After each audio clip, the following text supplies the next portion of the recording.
Assalamu alaikum there sisters, how you all doing? I hope you all are well and good. Welcome back to the channel. If you're new here, you're so welcome. If you're a returning sister, thank you so much for being here. I really appreciate you guys being here. So today I'm going to talk about some of my modest clothing. Quite a few people have asked me, so I thought let's just do a video, inshallah, talking about my modest clothing and things like that. Alhamdulillah, I literally just finished ironing, so I thought now is the best time to just do it kind of thing. So I iron absolutely everything. I love ironing. I like ironing. I have to iron. I feel like even if I don't love ironing, I'll iron anyway because I do love how the clothes look once it's ironed and everything. And I iron at least once a week on a good week, but this hasn't been once a week. I think I haven't ironed now probably 2 weeks now because I've just been so busy, subhanallah. This is 2 weeks plus worth of not ironing. So I iron once a week, right, on a good week.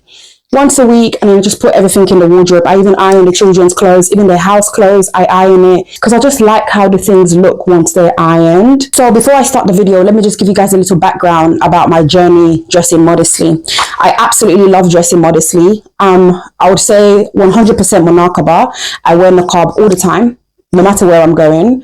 Sometimes I'll take my gloves off, but that's probably like 1% of the time, when I'm being a parent, but I wear my gloves as well, alhamdulillah. My journey with modesty didn't just start overnight. It was a journey for me. So that's why I definitely have compassion for sisters who are still struggling with their modest dressing. For me, alhamdulillah, I started wearing my hijab when I was 12 years old. I moved from Sierra Leone to England and straight away I started wearing the hijab. I knew I was going to wear the hijab because my sisters who had previously moved to the UK before me, they wore the hijab. So I knew when I come to England, I was going to wear hijab as well. And I didn't have no problems with it at all. I used to wear those, the slide-on ones, the kiddie ones, I wore those for years, and that was my journey. And of course, dressing modestly as well. I used to dress modestly as a teenager to the best of my ability. I think it was when I went to college when I was about 17 years old. That's when I thought, you know what, I don't want to wear my abaya anymore because I used to wear my abaya on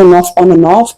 So I think when I was about 16, 17, I permanently took off my abaya and I was just wearing, jeans, sometimes skirts, and I tried my best to wear modest tops and things like that. But as we all know, that's not the Islamic uniform of dressing. You can't be wearing jeans and stuff like that, and it was a journey for me. So what really helped me started wearing my abaya again was when my favorite sheikh passed away. May Allah have mercy upon him. So when he passed away, I took my deen a little bit more seriously. I think it was his after his passing away was really what helped me. Started praying as well and everything. And this time I think I was 19 years old or something like that. His passing motivated me to put my abaya back on. It motivated me to start praying back on time and start praying in general because I used to pray here and there. My prayer was basically everywhere kind of thing.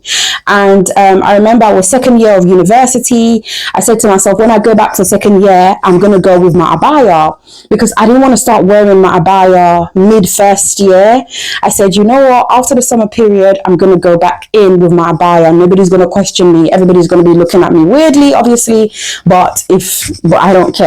So that's exactly what I did. Second year of university, I came down London, I did all my shopping, got my abayas again and everything, and I started wearing my abaya. So then I started wearing my abaya, and since then I didn't go back. Basically, my modest journey just kept elevating and elevating. I have not been back, apart from a few times actually I've taken off my niqab, but I'll get to that in a minute.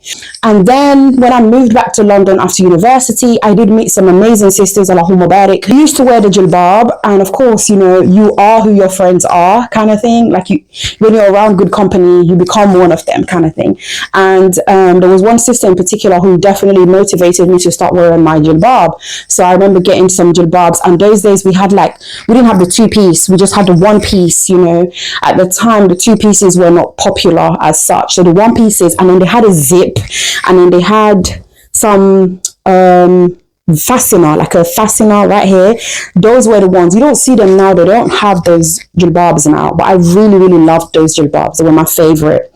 And then obviously I met another sister as well. She was wearing a niqab, and I started spending a lot of time with her. We started calling each other best friends, like those ones back in the days, besties.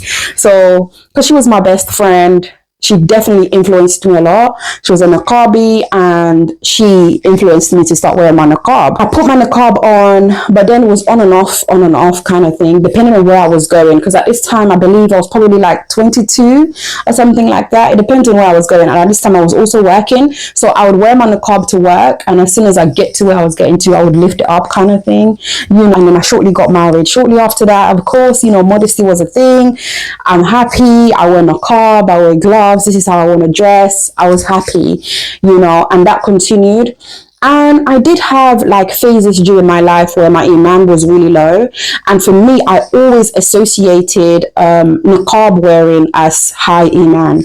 I feel like if you wear the niqab, your iman should be above average. Literally, that's me. That's how I thought. So there was a point in my life where my iman was really low. So I took off my niqab briefly. I think it was when I had my son. My son is now 7, alhamdulillah. I had him. I took off my niqab briefly. But then after that, I put it back on. And since then, when I put it back on, I've been taking it on and off, on and off. And during my divorce, I also took off my niqab briefly.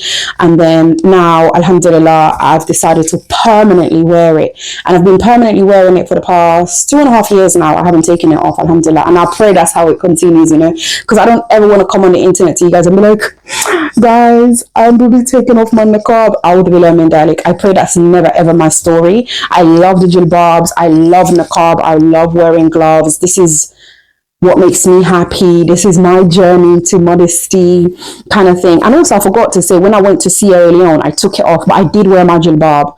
I wore my jilbab, but when I go back to Sierra Leone, I'm not taking it off. This is exactly how I'm always going to be. Always, inshallah. This is how I just love this. I just love wearing my niqab and gloves and everything, So that's my modesty journey briefly. Alhamdulillah, it was a journey for me. So if you're currently on a journey to modest wearing as well, take your time, don't rush into it, because you don't want to start wearing jilbab, for example, and then you take it off. Once you put on the jilbab permanently, once I put on my jilbab, I believe I was probably 20, 21. I've never taken it off since then. I've been wearing my jilbab since then. My favorite types of jilbabs are the 2-pieces ones. They're just easier for me because I'm always outside, so I can easily adjust the skirt, don't have to be too long and stuff like that, rather than the 1-pieces that are usually longer. I like long, I like it flowy kind of thing, but 2-pieces are my favorite, especially with my children kind of thing, So if you're on the journey, for me it was a journey. I started dressing modestly, and in my mid-teens I took it off. I took off my abaya, started wearing jeans and all of these kind of things, and then my late teens again, I started wearing abaya again, and then in my early 20s I started wearing my jilbab. So it was a journey, yeah. So take it easy and understand that this is modesty. This is what we're supposed to wear. As Muslim women, jilbab is what we are told to wear, So there's no beating around the bush about it. Like, you can dress cute, you can dress nice, but under your abaya, under your jilbab, The jilbab is a garment, it's an outer garment. So you can wear whatever you want to wear underneath, and then, have your cute jilbab, kind of thing. These are my house jilbabs and my prayer jilbabs, which I'll talk about at the very end, inshallah. So let's go through my jilbabs. I've purchased before from a sister called Bint Bladi. So this is her khimar. I got this from Bint Bladi. At the time when I got it, she had just started her business, Allahumma barik. So I believe these were £15.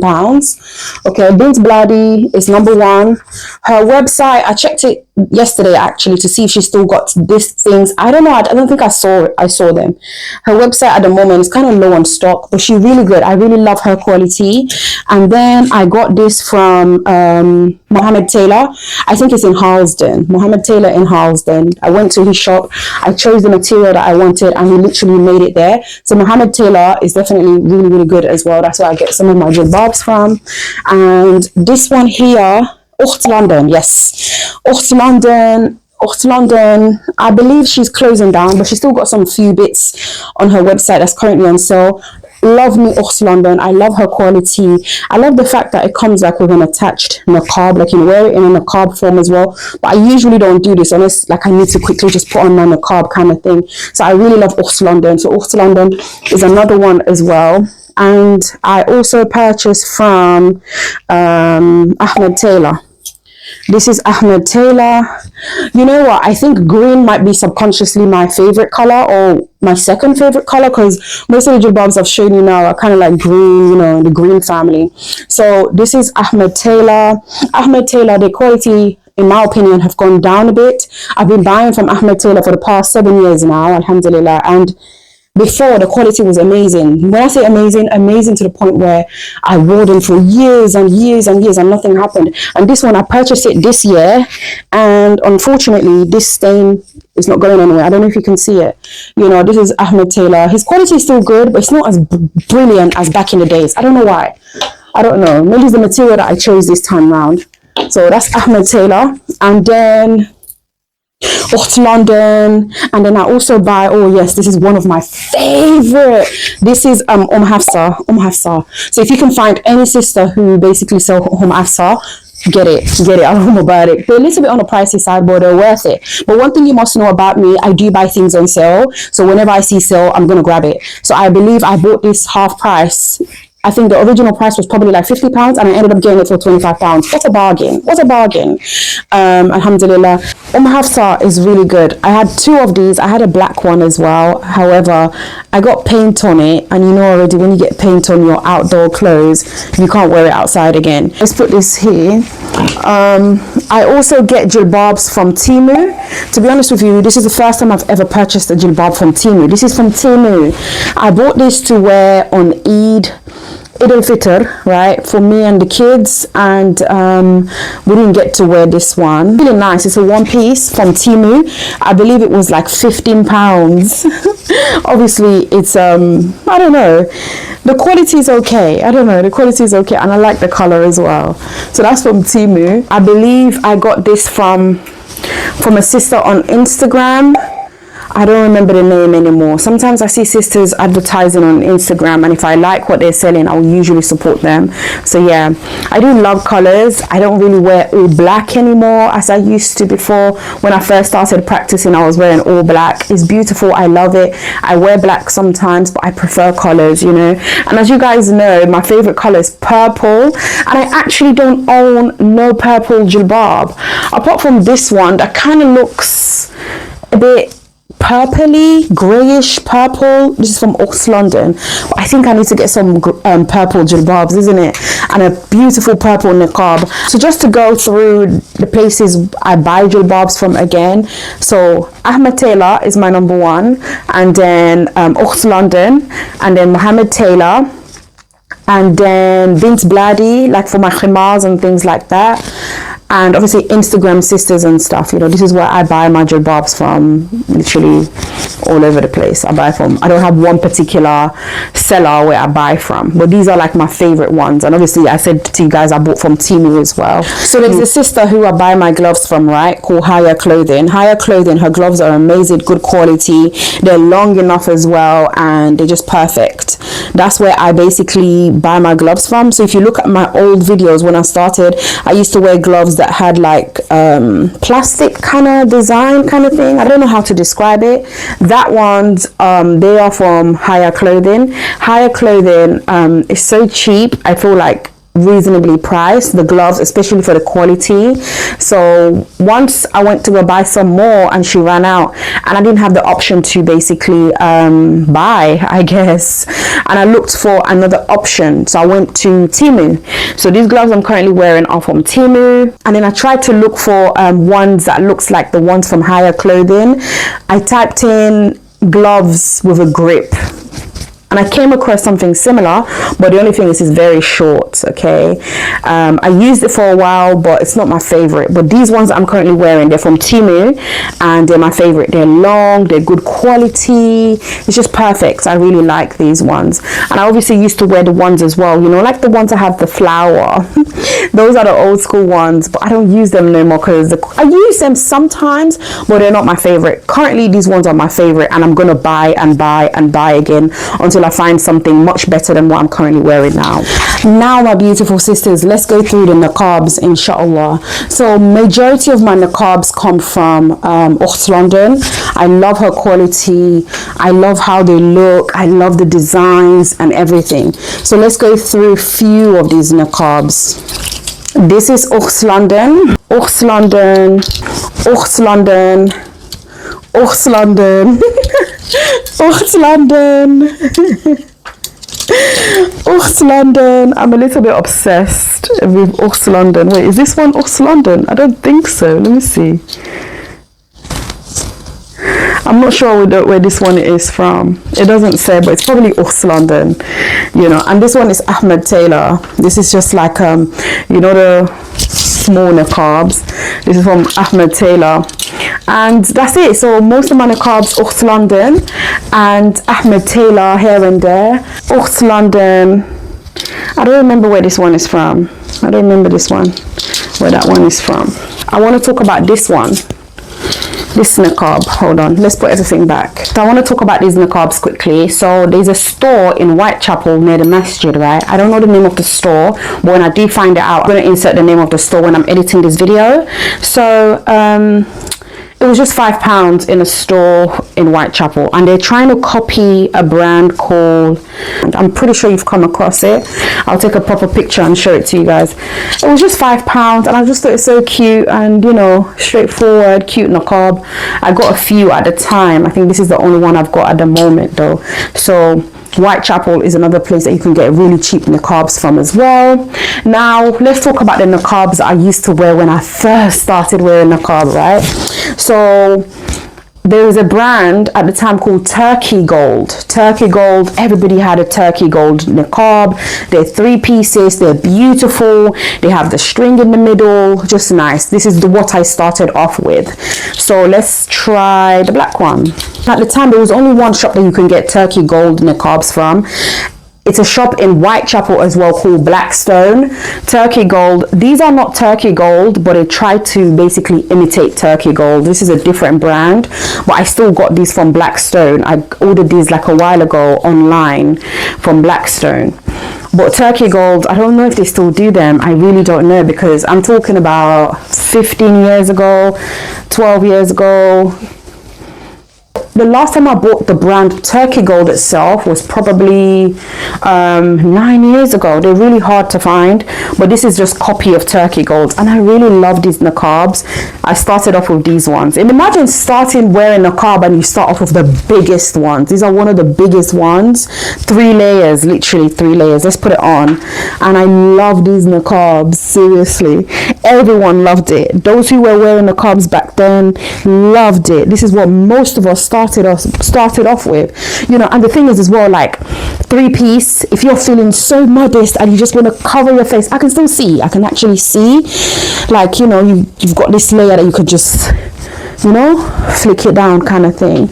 But I've never really worn it like this. If I ever wear this like this, it would be like, say for example, I'm all glammed up, I've got like heavy makeup, heavy eye makeup, then maybe I'll put it down. But I've never actually worn it like this. I just couldn't wear it in London. I could never walk out the house like this. I could never. I'm just not confident like that. I'm confident, Allahumma barik, but not confident to walk out the house like this. No. I just couldn't. But it's cute for those who wear it like this. It's cute. I feel like sisters who cover their eyes obviously have a mahram right there. I could never come out the house like this without a mahram. I can't, because you don't know already what's going to happen, you know. So anyways, let me show you guys properly. So yeah, the sister who inspired me to wear the niqab, she used to wear it like this. This was her style, and then I came in with myself, and I'm like, you know what, I like it like this. I like all of it like this, you know, and it's big, it's long at the back as well, and all of that. And then I discovered a better style. This is how I wear it majority of the time, most of the time. So I get like the 2 ends, and then I pin it right there like that. I just pin it and I leave it like this. Look how cute it looks. Doesn't it look so beautiful? This is how I used to wear my niqab all the time when I first started wearing my niqab, and I really love it, really love it. But I don't wear these big ones no more, because I do prefer the smaller ones. I do prefer these ones. This one that I'm currently wearing as well is from Oost London. Absolutely love it. So let's put this back. I think that's it for this video, ladies. I don't know if you have any specific question. Do you want to do another video where I tell you guys how I wear my jilbabs and stuff? That'll be the next video, inshallah, because the jilbab is an outer garment, so we have to wear something underneath it and stuff. And I'll talk about how I used to wear it, but I don't wear it like that no more, because I don't know, I'm just older and I just look for things that work for me so much more better now, you know. So yes, I hope this video benefits somebody out there. I hope it's useful for someone out there. I'll try to include the links as much as possible, some of the things that I've purchased in the past, and may Allah make it easier for you on your modesty journey. It's not easy, but alhamdulillah, we're doing it for the sake of Allah, isn't it? And anything you do for the sake of Allah, Allah will put barakah in it, and Allah will make it easier for you eventually, you know. And surround yourself with people who are going to inspire you to do better, to dress better, you know, to practice the deen better, you know, because I definitely owe the way I dress now because of the sisters I used to hang out with, you know. And my best friend at the time, who was a niqabi, who was a munaqaba, who definitely inspired me to wear niqab as well, because I spent so much time with this girl, Allahumma barik. We were always together. So when you're always with somebody, you're going to become that person. This is why it's so important to have good friends, you know, because if you have bad friends who are doing haram, they're going to make you do haram as well. So may Allah keep us all firm and strong, and let me know if you have any particular specific question, any question whatsoever, and bi'idhnillah, I'll answer it for you to the best of my ability. Alright sisters, thank you for joining me. Take care and look after yourself. Bye.